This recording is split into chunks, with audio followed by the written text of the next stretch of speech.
Welcome back. Welcome back. This is A-Mtn Echo. Appreciate you guys. Back again. The two boys, the two nerds. We got Jonah Gallegos, Frankie Rios here, and we're excited to bring you some more updates on sports. Obviously, yesterday we're sitting here Sunday afternoon. Aggies taking a big L there. You, that was a rough one. That was a rough one. Yeah, I was at the game. A lot of people left, and then all of a sudden we started coming back. It started getting exciting. We're getting loud, and interception, fumble, or interception for us, and then Fife throws interception, and then we're getting back. Our defense did good. We just couldn't pull off the comeback. it is what it is. It's kind of the same old these days, but it's whatever. Yeah, but Depression. we'll talk about that a little bit more here in a second. We want to wrap up some basketball, or I'm sorry, basketball. I'm ready for basketball too, but I'm Whoa.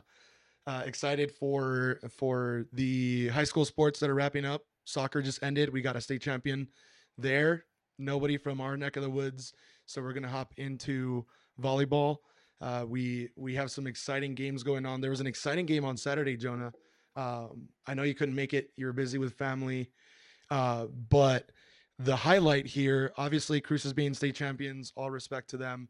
But the Mayfield game on Saturday the 8th was against Oregon Mountain, and that one was for some bragging rights there, and a spot in the playoffs.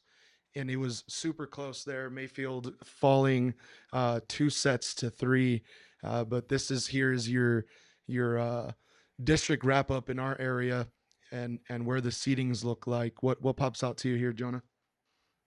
If Mayfield would have won that Oregon Mountain game, would they have made the playoffs? Yes. Oof, Yeah. that's And tough what's then. what's really weird is, as far as district went, Oregon Mountain was a higher ranked team, but NM Preps had them ranked higher as far as strength of schedule and kind of getting everything together. So standing wise, Centennial was behind, or Mayfield was behind Oregon Mountain, but overall record, Centennial was the better team. So it was one of Oh those wow. things that was like super close. Whichever way you wanted to look at it, you could find an advantage there for Centennial, or for Mayfield. So close one there. Mayfield doesn't make the playoffs, so we have Cruces winning district. They haven't. You'd have to go back 3 years to be able to see when the last time Cruces lost an entire game. So shout out to them. That's awesome. That's domination right there. Coach Lupo, baby. Yes, sir. And I mean, imagine just as a coach, can you imagine just saying like, yeah, we haven't lost. I mean, as a player, these kids haven't lost either, but it's now 3 years. You're almost going your entire high school career without ever losing a game. That's It's a lot of pressure. Pressure on the coach, pressure on the girls.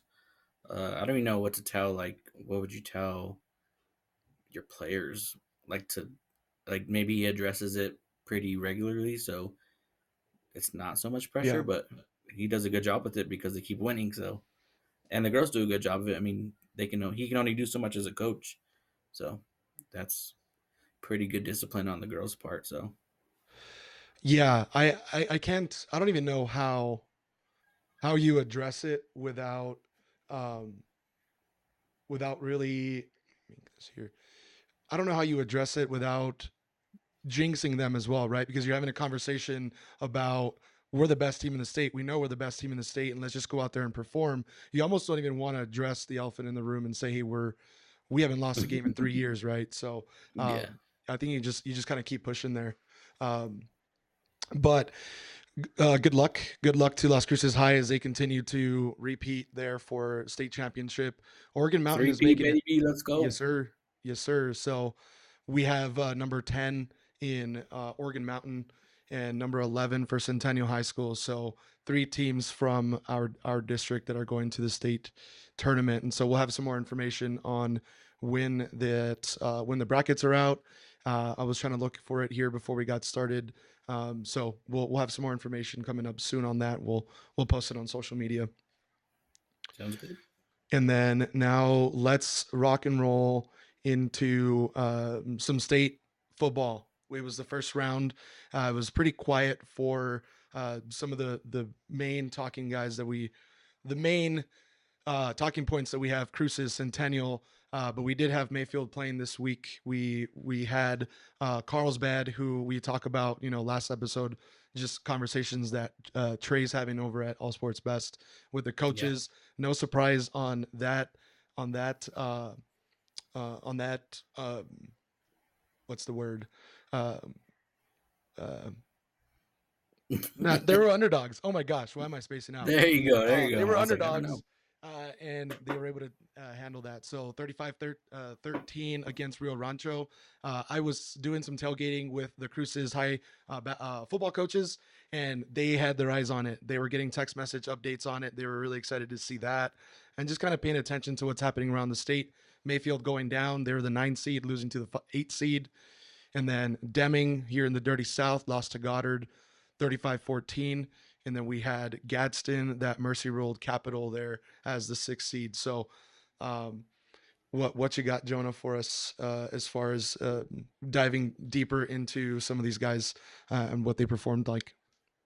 No, I think it was kind of what we expected. Besides that, Carlsbad game, and I do want to give them the credit um, that they're due because Rio Rancho, they were not supposed to be in that game whatsoever. I did see something that Prep Red Zone New Mexico tweeted or something. Uh, I don't even know if I said their name right, but I don't know if this is true or not. But I think they had an eighth grader or like a freshman. They said eighth grader, but I was like, I guess they suit up eighth graders out there. But I guess he had to enter the game for at quarterback for Rio Rancho at one point, Oh, or maybe he started. And I'm not taking it away from Carlsbad, but they did what they had to do. If I saw a young guy in there too, I'd chomp at the bits to make that game dominated by my team and stuff. So I think it's really cool that Carlsbad's made it to the quarterfinals. I don't know the last time they were there, or had like a first round win. And they play Hobbs, so like it's a winnable game for them. They just played Hobbs on Halloween, their last game of the season the other night, and they didn't lose too bad. I think it was like 31-13 or 30 something mhm. 16. I don't know, but it's doable. And I think if we would ask Trey on All Sports Best, I think he would probably be feeling pretty comfortable playing Hobbs again. So, and in Gadsden with the Well, 50-0. actually, hold on. Before Oh, you get started right there, funny you say that. I told you we had a surprise here, and you bring up Trey. I promise this is like Jordan and Pippen right here because I did not tell you who the surprise was. I told you there was a surprise.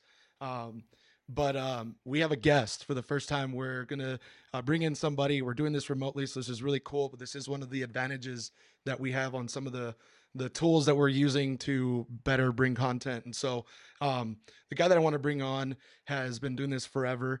Obviously, as we just talked about All Sports Best, he is the founder of All Sports Best.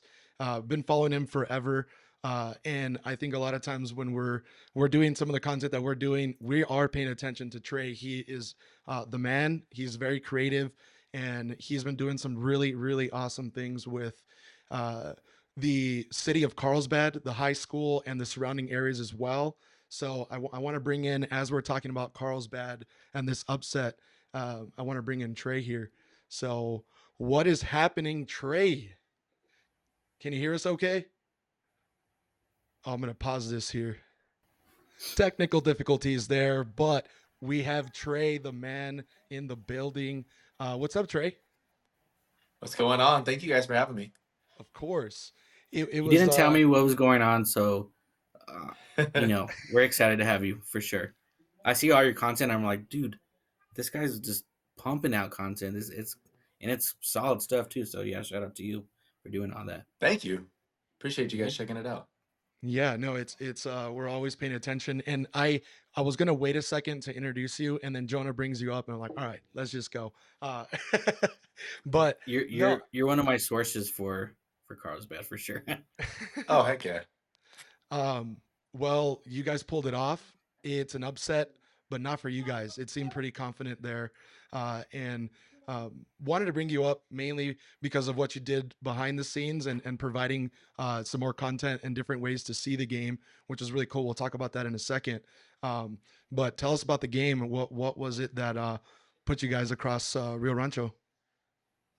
Man, it was defense. One of the biggest parts of the Carlsbad, success this year has been defense, without a doubt. They held Rio Rancho to 6 points for, I'd say, 90% of the game. They ended up getting a touchdown there at the end, but it was very much a defensive showing.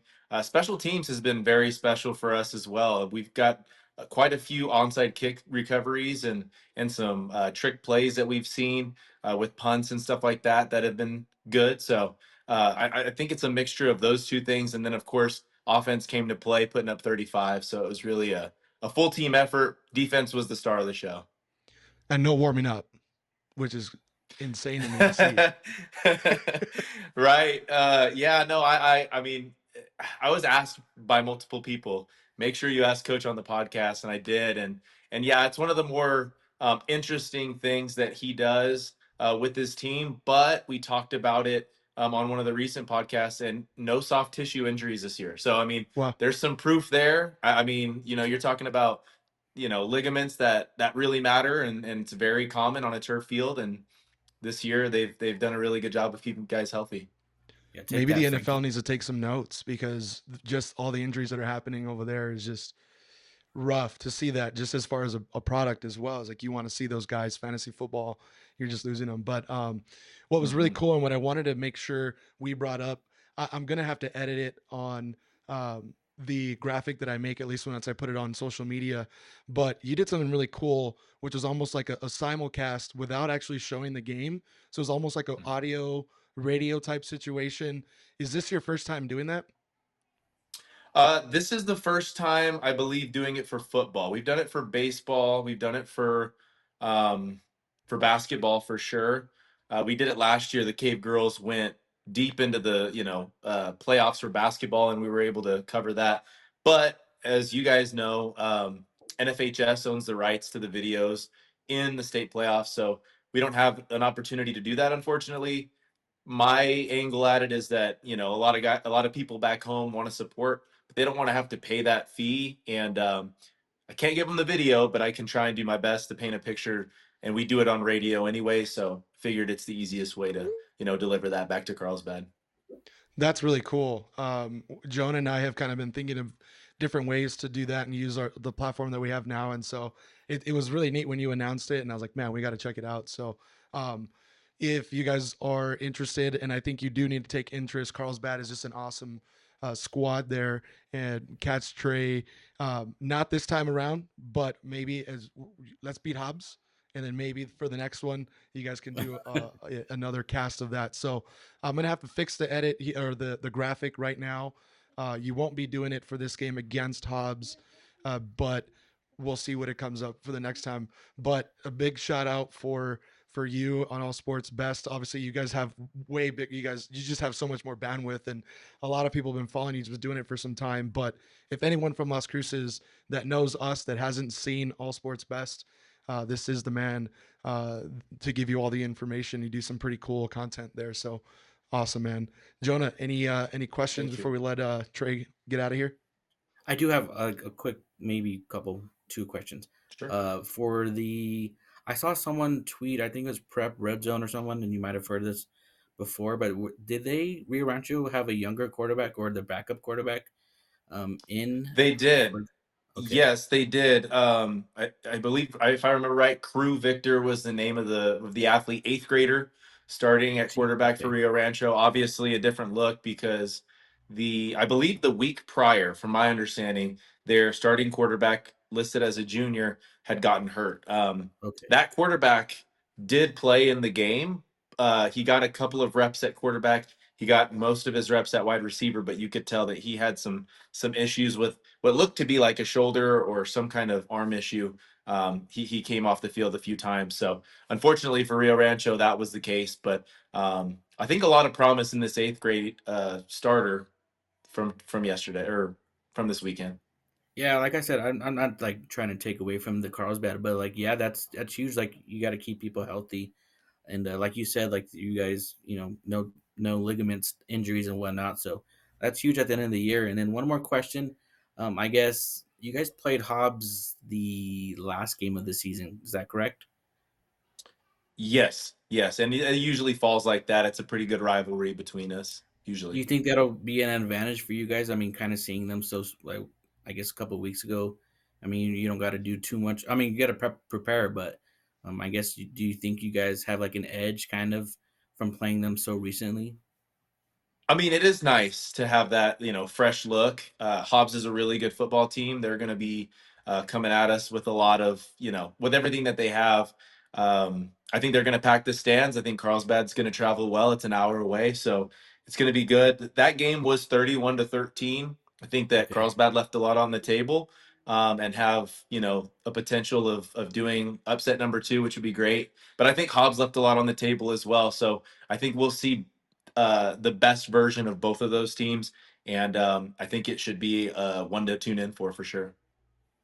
And I have one more. I'm sorry, Trey. Like to keep As you many as quick, you need, quickly. man, for sure. Okay. And I've heard. I think I have a follow from one of the Carlsbad athletes, the football players. He's from Louisiana, I believe. Or is that accurate? Or did you guys have like a transfer or someone from out of state? I don't know if someone told me about that. Like you guys have one of your better athletes is from out of state. I don't know if it's from Louisiana or whatnot or where he's from, or maybe I'm mistaken. Um, we did farm the transfer portal this offseason. No, I'm just kidding. I don't. That's what I'm I'll be sitting here honest. like, what are you trying to say, Jonah? Yeah, no, I We have honestly I friends. can't. That sounds kind of familiar, but that hasn't been anything that we've dove into any really this Oh, year. okay. So I'm Mhm. not sure. I'll have to ask Coach about that. We do get a lot of people to transplants from other states and other cities because Carlsbad Oilfield and a lot of career and job opportunities. So that's kind of the nice thing about Carlsbad now. But I'm not quite sure about that exact athlete. Yeah, no, yeah. There's I always see really great athletes come out of Carlsbad, and like you said, uh, even your girls basketball team. I think they went to. Did they go to semifinals or the state championship? Because we were there, but we got We exited got out booted pretty early. early. Yeah, so we're kind of just paying Right. attention to the other teams. They did. They made it to the quarterfinals. No, I'm sorry, the semifinals, Yeah, and ended losing there. But a really good, kind of a very surprising journey that they had this past year, and just some great individual performances. Well, team effort, but it was really fun. That is the best state tournament, by the way, by far in New Mexico basketball for sure. Yeah.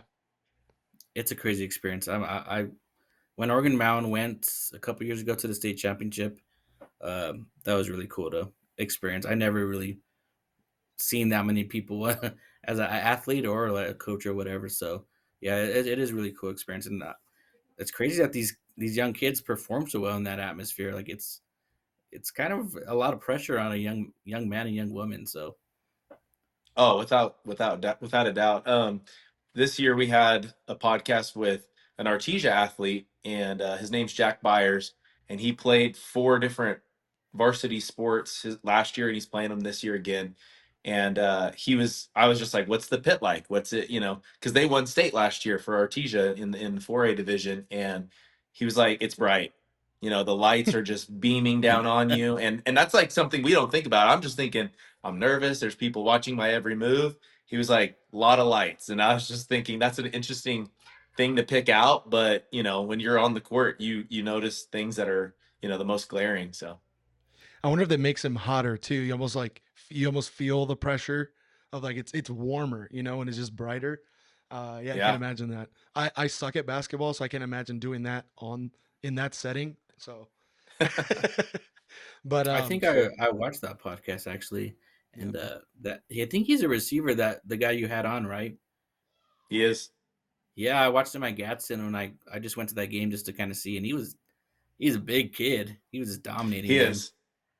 He's a stud. And I believe at the time that we did the podcast, it was just a few weeks ago. So it should still hold today. He's listed as the number one pitcher in the state. So he's got a future in baseball. Wow. You guys are Mhm. familiar with that, so Be excited to see that. Um, Yeah. well, Trey, we'll let you out of here, but any teasers on anything you're working on, or what we should be tuning into in the next couple weeks, days? You're a busy man, but you always got stuff going on.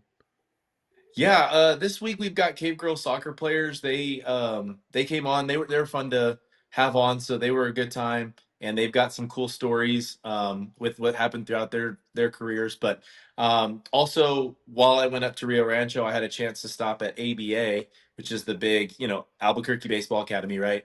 And I had Dane Pengelly on the podcast, who is he signed to the Blue Jays. He pitched for UNM this past year and a stud. And then also had Jacob Kamatz on the podcast as well. He played for Oregon State and he was drafted by the Tampa Bay Rays in the 5th round. So two really good athletes from baseball. And there might be some, without saying too much, there's going to be some musical guest for the first time, one of the first times maybe. Um, Pretty prominent band in country music, so I'm kind of excited Cool. about that one. I'm really excited about that one. So we've got some stuff cooking, but just a matter of getting them done. Yeah. Sweet. Well, I appreciate you. It was short notice, but I appreciate you coming in. Congratulations to Carlsbad, and appreciate all the work you're doing over there on that end. And we're watching. Absolutely. Thank you guys for having me on. I had a good time, and wish you guys the best of luck going forward. Appreciate Yes, it. sir. Later. All right, back to normal programming here. Hopping back into here, Jonah, you had some stuff you were getting started with Gadsden. Yes. Let me just pull some stuff up. Yeah, But we I threw you right under there, right under the bus. no, you're But yeah, good. the actually we were talking about not the actual game. It's not the upcoming game. We were talking about how they did um, over Oh yeah, here. yeah, yeah. Yeah, and it wasn't Gadsden. I think we left off right at Carlsbad. Um, Mayfield Mayfield loss here to Highland, 36-22. We've been talking pretty poorly about Mayfield and like the struggles they've been having. It's just the Senate they have. The Coach Bradley tradition is it was here and it's gone, baby. And it's a Yeah. different time. Uh, but they're making playoffs, which is better than a lot of schools, right? So, Mm-hmm. um, what do you have? Did you have any insight there on how Mayfield did? I was keeping up just through X and Max Preps. I think they were close to bring it in within one score or maybe even tie it up in the second or first quarter. And I think there was a fumble or interception like at the 5 yard line for Mayfield that gave them Highland the ball back. But they were in the game and they played tough. And I just want to give, like you said, we've been kind of ragging on them and whatnot. Not too much, but um, they have some studs on there, and I know one of their linemen always tags me in his film on Twitter, and I reposted, and they have some athletes, and it was just a down year for them, and it happens. I even Coach Bradley, I think his name's Gary Bradley. I think he was from Carlsbad too. I think he coached there. Uh, Follow me on X. And I was like, oh God, we're gonna he's gonna tell me to be nicer or something. But no, he just followed and like some of the stuff. So um, they should be proud. They had a rough year, but I think a lot of injuries just kind of kept them from really getting to where they were at last year. So and of course they lost a lot of people from last year making the semis. So look out for them next year. Yep. Um, they'll be back. Don't worry, they're Mayfield. Yeah, I mean they struggled this year and they were the 9 seed. I mean they were one game away from having a home game, where this would have been kind of a flipped situation here where Highland is coming to Mayfield. Um, and maybe that gives you that 2 touchdown advantage that you need. So um, Yeah. yeah, I mean it's um, nothing bad to report as far as um, Mayfield. There was a close game and you could be Capital. But yeah, and then we have Deming. Poor Capital. We have You got to throw Deming, them under the bus like that. who also lost. We've done some coverage, some coaches for wrestling and things like that. So we've covered Deming a few times. They're part of the Dirty South, and they came down. They were short against Goddard there, 35-14. and then Gadsden, who we've been talking about uh, pretty often here, and that coach has turned around that program to win a playoff game. It doesn't matter who you played, to go first round of the playoffs and win 50-0 is huge. And I don't know. Do they have a mercy rule in playoffs, or do they just keep playing? I don't even know how that I works. I don't I don't think they do. I think you have to finish the game. Okay, It's yeah, it's that funny makes that it was sense. a neat 50, like just boom. But it's Yeah, 60 is the mercy rule, right? For high school is it 60? no, it's 50. Oh, is it? Okay. Yeah, I think like if it's like a 35 lead, they just run the clock, and then 50 they stop it. Okay. But I mean, if it was they kept going, that's good because then they got some JV players and whatnot, and like younger guys that experience. But I saw some highlights and I kept up. It was like 26-0, like second quarter. So they jumped on them, and they know that they belong past the quarterfinals, I think. And I think that's all Coach Fascio, like that's just him preaching like we belong. I think now that playing in the toughest district in 5A, um, they have that confidence, and no matter what, kids come through that program, which is really cool because we know Gaston as kind of the punching bag back then, Yeah. and they're not that anymore. So Los Alamos, their all-time record against them is 2-1, and they beat them the past two times in the quarterfinals, I think. And I think the only loss was like in the 70s when they met, like in the state championship or something like that. So Los Alamos hasn't really played anyone to Gadsden's level, to that whole district's level, to the other district. And I saw a lot of people on X kind of debating like they shouldn't even be a number 4 seed, and it's no disrespect to them, but they just played kind of lesser opponents. I think they played maybe class. It's a couple of teams with a class below, but kudos to them. They're undefeated. They're 10-0. They have all the confidence. But Gaston, I think they have a, I guess, chip on their shoulder that they belong and that they're gonna make it known that Los Alamos shouldn't be up there, I guess. So I'm excited to watch him. I think they'll win this game. To be honest, I'm going to say it now. Really? Yeah. Let's go. And back in the last year's game, it was kind of a blowout game. It was closer in the first half, but those parents they're getting at it. Los Alamos was really into that game. They traveled well too. Like so, I'm kind of excited to see if they have a big crowd for that home game for Los Alamos.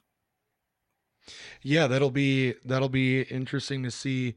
So you're calling the upset Gadsden number 6 Gadsden against Los Alamos.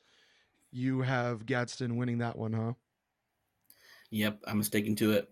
I bleed crimson and gold, baby. Shoot. I hope it's From your crimson. mouth to God's ears. That's what I'm gonna say. Um, and not in a bad way. I'm not familiar enough with them. We've talked really good stuff about him. I know the coach has been changing the culture big time, and so whatever I know and think of Gadsden is that's just not the culture anymore. That's just not who they are. So I'm excited and I'm hopeful that they can pull off a dub there.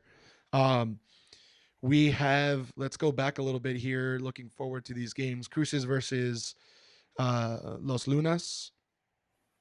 That one's on Friday, November 14th at the Field of Dreams, and then Centennial is going to play La Cueva the next Whew. day, Saturday at 1 p.m. Jonah, I'm gonna. you mentioned Coach Ocampos likes the 1 o'clock games on Saturday, and Coach Lopez likes the Friday night games. Was this a choice, or was it random and it just fell that way? What do you think? Oh, for sure. I saw that Las Cruces had the first, obviously option to pick, and he picked Okay. Friday night. So, I think, yeah, I think I was right. So, if you guys are watching this, let me know because I was excited. I was like, boom! I was gonna even tweet it, but I didn't tweet it because I got a little scared. But yeah, I think it all plays down. Like it's gonna be exciting. I want to go to both of those matchups. Um, it really Las Cruces should dominate Las Unas.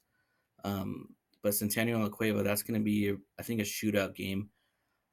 I don't I haven't heard much about either or La Cueva's defense, and of course Centennial's defense DB wise struggle a bit, like I said last time. Mm-hmm. But their quarterback isn't as La Cueva's quarterback isn't as athletic as the past couple of quarterbacks that they've had, and so it's a really good opportunity. And if they beat them and Cruces wins, watch out Cruces, because I don't know, it's going to be Coach Ocampo second time around is not someone you want to face, and I hope our AI clips that too. Yeah, I think I think Centennial is somebody who you need to look out for. They just because they lost to Cruces, they're at 4, but like I had mentioned before, there's a possibility where this Centennial team can be one of the best teams in the state. I do think that they'll beat La Cueva. It's going to be a little bit closer than we would like it to be. I think it's going to be a tight one. That's going to be exciting on Saturday to see how Centennial pulls this off. I think Coach Ocampos needs to have a really good game plan on that really plays to their strengths, and they can figure out a way to minimize the deep passes. I think if Centennial can just minimize that, no big plays, focus on a guy, focus on your man, beat him one play at a time. Yeah, Centennial's not the powerhouse that Cruces is, but I think if you put it all together, Centennial can be really dangerous any given Friday or Saturday afternoon. there you go. So let's get it. Uh, Yeah. and then those two win, and then we're gonna have the semifinal game at Aggie Memorial. Yes? No? No. I tried putting out that video and trying to get some traction with some connections, but no luck. But for future, maybe they better give us credit for that when they bring it back, because I think they will. But despite that, show up. I hope Las Cruces shows up and just supports. Like, we don't have this very often anymore for football wise, and maybe we will in the future. But Yeah. just take advantage of it now. But I kind of wanted to ask, why don't the DBs? Did they ever press during that Cruces game? The No. DBs. You just said they played 10 yards off the ball, huh? Most of the time 7, but there were some Okay. times where on like obvious passing situations, they would take another step or two back. And see, I would like to see Coach Labarine, the defensive coordinator for Centennial, maybe make that adjustment. Maybe have some confidence in your DBs to kind of just jam them off the ball and make it uncomfortable. Because if they're just running routes like 7-on-7, like, yeah, that's just pitch and catch. Like, you're gonna do good most of the time when they're off the ball. Like, there's no. I remember me personally getting pressed. Like, I did not like people in my face. I don't like anyone touching me when I'm running routes, and it just throws you off timing wise. And I think if they maybe do that against the Cueva, it won't be as close as you said. But looking forward, if they get to that Cruces game, definitely like press, because maybe have your best DB just kind of stay on Winikoff, and the other receivers. And I'm not picking on anyone, but they're not as, I guess, thick and powerful muscle wise as Francisco is. So I think that'd be a good adjustment in my eyes. But maybe that's why I'm not coaching and he's coaching. So we'll see. Yeah, I actually got some really good feedback about um, Cruces High's wide receiver room, essentially. Mhm. That obviously you have Winikoff, who is a dog, but Yeah, there's been a lot of mention about their other guys are doing really well. And if you compare him to Winikoff, obviously he is who he is, so that's difficult. But everyone else was participating. Everyone else was catching the ball.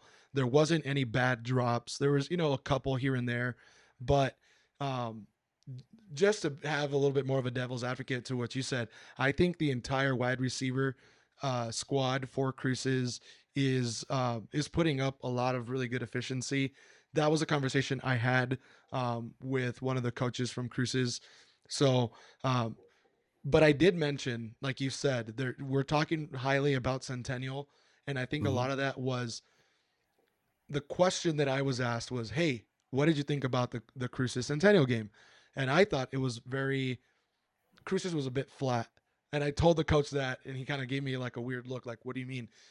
I didn't think that Cruces could flex its entire muscle, and so I think a playoff team and the end of a regular season team is going to be a little bit different. I think they didn't really attack the DBs being 10 yards off of the wide receivers. They didn't exploit it much. They just kept running Okay. it. They kept playing their game.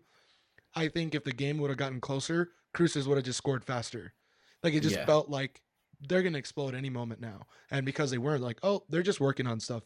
Um, Now coaches did say no. Obviously, they're always gonna say we played hard the whole time, but you could just tell there was something off there. So I think Cruces could get to a next level, and I'm hoping Centennial can make adjustments to get better. So that's where I think that separation between what Cruces can do and what Centennial can do. Um, I think Cruces could beat Centennial 35-6 if they wanted to. Yeah. So No, like you said, like I have the stats right here for like there are other receivers besides Winnikoff. Winnikoff has like 1,010 yards receiving, and then their next one is of course, oh there we go, Miskis, who's a senior.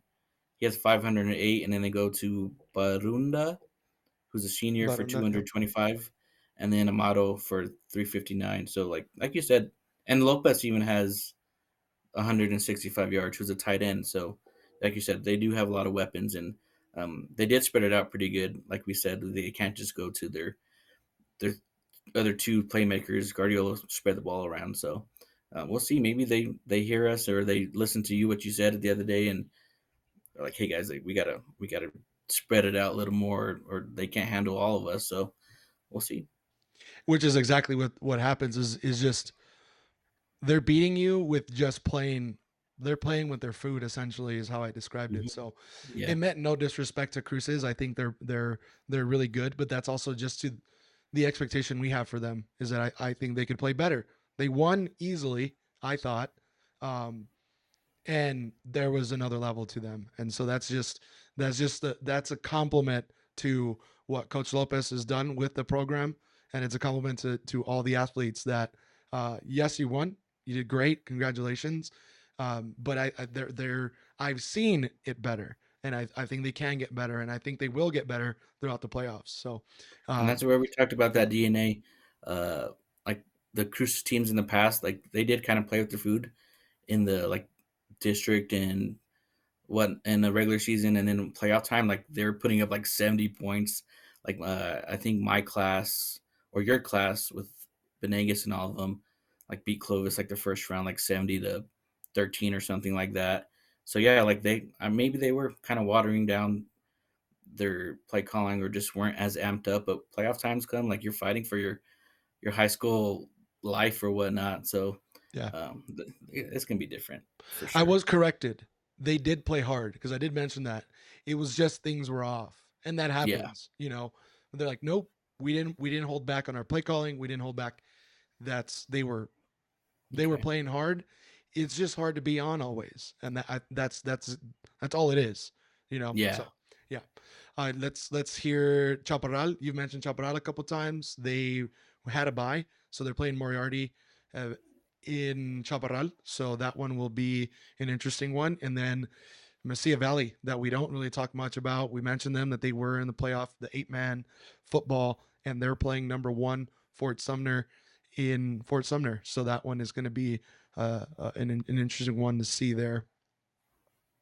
Yeah, like and they didn't play last week, obviously, like we said, but I just want to kind of mention some of them. Like Chaparro's quarterback Nieto has 1,500 yards passing, and he also has their junior running back Lopez has over 1,000 yards rushing as well. So I just like mentioning that because it's hard to do. Yeah. I mean, in 10 games, yeah, but I remember getting like 200 yards in my junior year, and I was like, "Oh, that's sick!" And these kids are like putting up these type of numbers, and so I think they should. I hope they're proud of what they do, and obviously it's good coaching, reflects good coaching and what in all that. So, and even Mesilla Valley, like we said, like 8-man football, you more spread out. You're gonna put up those yards, but all those players have some really good yards too. And shout out to their coaches for even putting up these stats because it helps us, notice them and helps other people notice them. I think their quarterback Redfern, I believe his name has 1,200 yards passing, and their receiving is so spread out. A lot of them have over 200 yards. One of them, Warner, has 428 yards receiving off of just 26 receptions. So, like we said, you got open tackle in that type of football, and you got playmakers. You're scoring a lot and putting up a lot of yak, is like what we used to Yak. say. So Yards shout after out to them. catch. I hope we see some multiple teams in our state championships and chop it out. That'd be sick if they. I mentioned their coaching, and like I said, and I stick to it. I think you'll see them win this game. I believe they will win against Moriarty and play St. Pius in the semifinals and give them a game. It's not going to be 50-0 again. Those coaches seem like they know how to make adjustments, and that's what it is, right? Come play football, you just make adjustments, and it's a different. You're not the same team that you guys played the first time. Yeah. Well, um, we're gonna make a little transition here. You mentioned quarterbacks. We're gonna go here one on one here. I need to look at your face. Do the what's that guy the guy on Instagram that's like come here and he like zooms in. He's like super Yeah, famous and does like cameos with everybody and he like throws his glasses. Come here. You mentioned quarterbacks. We being a quarterback is hard. Okay. it is. I was driving home from the Aggie game, and I'm really upset. And so is my nephew. I took my little nephew. He's 3 years old, and he was beyond mad that we lost. He was really excited on the way out, and then I'm like, "No, we lost," and he was mad, and he wanted answers. And he's 3, and I said, "Get used to it, brother." But being quarterback, I've never been quarterback, but I can empathize how difficult it is. There's so many things that you have to be accountable for. The rush, people rushing you, people trying to get at your legs, at your knees. There's a full on war in front of you with 5 very, very trained, skilled sumo wrestlers trying to trample you. And then you Yeah. have really, really, really, really fast DBs that are trying to take the ball away from you, right? Right? It's hard. Love Fife, but we need to get some offense going. We didn't get it going. At this point, enjoy your senior year, enjoy football, but we ain't going to a bowl. We will probably beat UTEP, but that's about it. I don't Um, even know if it'll be UTEP. you don't think so? I don't. I don't know. Yeah. We didn't beat them last year when we thought we were gonna beat them. I just feel like it's the same mojo this year. We look defeated. Coach Sanchez looks defeated. It looks like this looks like he checked out. And when the coach checks out, you got really little to play for. And I Uh, hope it's the other way around. was it number 12, King? I forget his first name. Yeah. He gave up. It felt like I don't know if he got hurt. He's our punt returner, but he is not on the field at all times on offense. He's coming off, Yeah. but towards the end, I don't know if you were watching that last drive when Fife just kind of threw it up, hoping that King could, come up with it. And I think that's a perfect strategy. I think we should have done that more. That's isn't he like the highest recruited and highest ranked athlete in Conference USA? I'm not Something sure like about that. that, I've but heard he's like the I know top him. athlete. Yeah. Anyways, he like the ball was still in the air and he kind of just didn't turn back around to where the DB almost caught the ball for an interception. Would it have mattered? No, because the game ended anyways. We missed the field goal, but there was it just seemed like the team was just done. Yeah. And it was a close game, so it was really frustrating to see. You see Fife spiking the ball on the ground when they can't figure it out and they have to call a timeout. That affected the end of the game. Just it's getting a bit ugly, and I don't want to put blame on anyone because it's really hard in this generation of college football to put out a good team. But it's frustrating as a fan to see, man, and it sucks. Yeah, we were spoiled with those 2 years, but still, like, you gotta have some positive body language. You gotta have some energy to it. And it just seems like after the UNM game, we didn't have that. We had sparks in Liberty and the other games that we played, but um, yeah, I don't want to blame anyone either. But it's just not fun to watch. I think I watched glimpses of that game just because I didn't want to be disappointed, but I followed the whole game pretty much on my phone because I was out and about on the ESPN app, and I every time it seemed like I looked, it was another interception or something wrong going with for the Aggies. So um, next year, hopefully, we can do a little better. Hopefully, I, we th- I compete these last 3 games. Yeah, I think if we could keep our defensive core, um, that would be ideal. That would be great if we could do that. And there was some times there where the defense it bent. It was bending a lot, but it didn't break. There was a Yeah, crucial interception in the end zone in the fourth quarter that really kept us in the game, that allowed us to even be close. I mean, all the way down, like I said, to that missed field goal. We're down 17-0 at halftime. Uh, I've mentioned we could beat Kennesaw State. I've mentioned it. I've said it. I still think we could. We didn't play as good as we could have.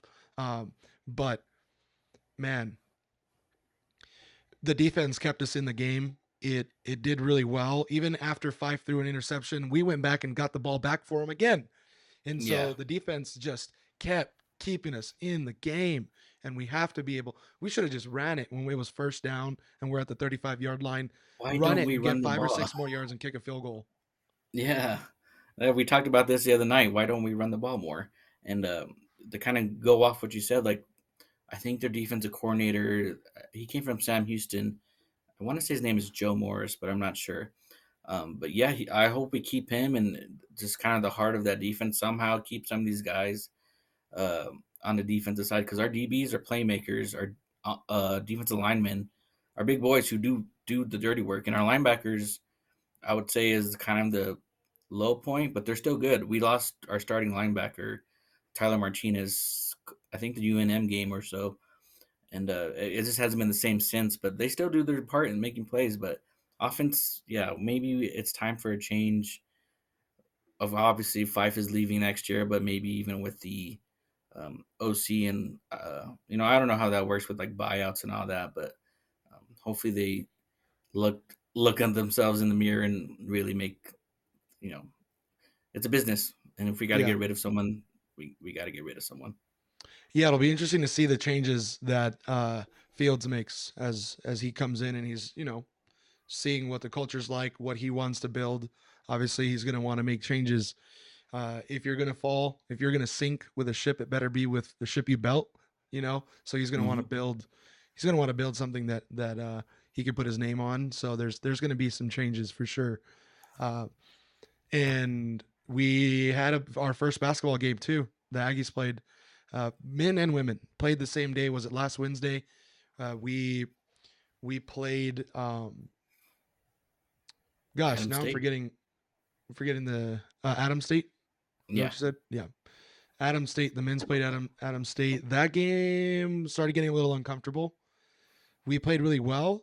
We'd get a big lead, and then we'd give it up. Get a big lead, give it up. So adjusting. Everybody but Osborne and Pickens left. So yeah, just like you said, the state of college sports, but I don't think they'll be fine. I like Kuhn as our leader.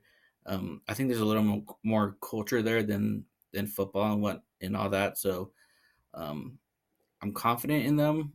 We're voted to be like second in the preseason poll, which means nothing, but at least other people see that the team that he built this year is more long and seems more competitive. I watched the glimpses of that game too, and he said even in his post game conference that they were a little soft inside, but and that could easily be changed in the beginning of the season. If it was like late in the season, I'd be a little worried, but uh, I think high expectations heading forward. I'm trying to pull up the second half, the back end of the second half. Hmm. We probably had a run there where we got blocked at least 5 times. Yeah, I There was saw some that. I foul saw trouble someone from tweet our that. bigger guys. So I was sitting there with one of my buddies, and both of us are like, look at how big they are and what we have on the court right now. And we even says like, here it comes. Of course we're driving. Of course we're driving. We're gonna do that fake little the fake little pick and roll that you don't use, and then they drive it to the basket, and then there's two centers there, or I guess Yeah, a forward and a center. They're Mhm. both at least a foot taller than everyone else that's trying to drive the ball. So it felt a little ridiculous. I think it's the first home game. It's the first game that you're playing, and so we'll give them some grace. I thought we were going to beat Adam State by a lot more, but a win is a win. Mhm. And then the women played USC. I think they were ranked 8 when they played. Um, what's that girl that she tore her ACL or something for USC? Oh, Watkins, Juju, she's still Juju there? Watkins. Yeah, she played. She didn't start though. I think they're gonna slowly get her back in, but Yeah. obviously lost that one. I wish I don't know how it works, and it's probably hard to get on the schedule, like Kuhn said a while back. But to be get like those top teams, like in your first games, even if you lose, is really beneficial. And I wish we would go back to that. Marvin Menzies used to do that a lot. Kind of put like Texas, Duke, like people would get kind of ran by, but it would help them in the end because we'd won a lot of conference championships. And obviously, there was different conferences back then, but I like that the women are playing these high level opponents just to get that experience, and it's gonna be beneficial heading forward. So Yeah, yeah, for sure. One little piece of information that I thought was interesting going back to the men's basketball. They had an exhibition game, but it was in Mexico.